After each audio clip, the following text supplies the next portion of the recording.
So how did you get into being a PA in the first place? I actually started working as a PA when I was in Australia.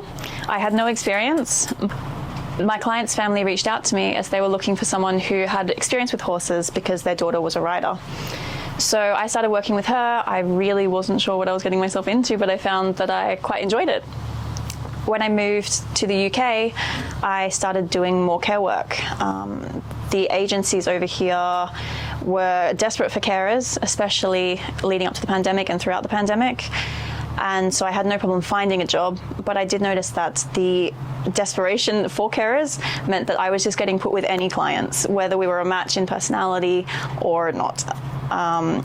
Coming from a job where I was matched really well with my client to then just being put wherever they needed somebody was quite a shock to the system. Of course, I still cared about my clients, but I didn't have the same connection with them, and I really missed that.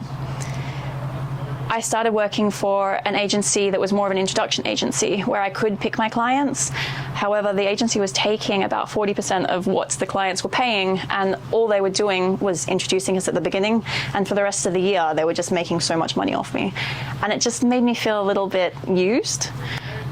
So when I was looking for a new job, I started looking at alternative options, and I found that there was only really one website that offered something that seemed fair for both parties and also allowed me to pick a client that really matched me and vice versa.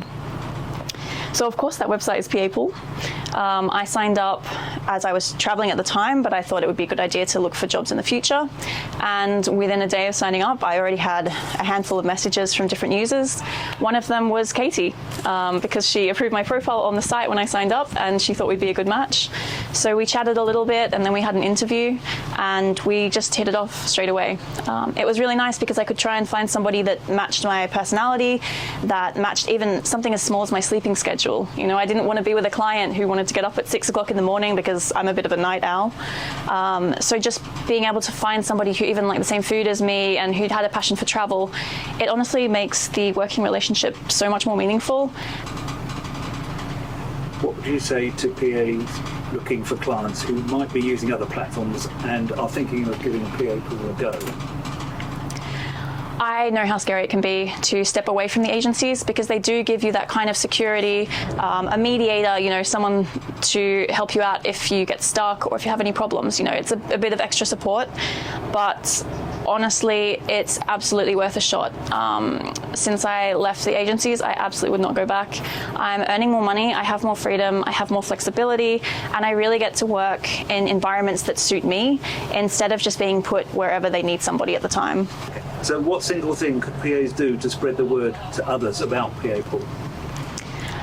I mean, just speaking to your friends, your clients, other PAs and other carers that you know to get them signed up to the website would be amazing because I really think that this is a website that could help so many people.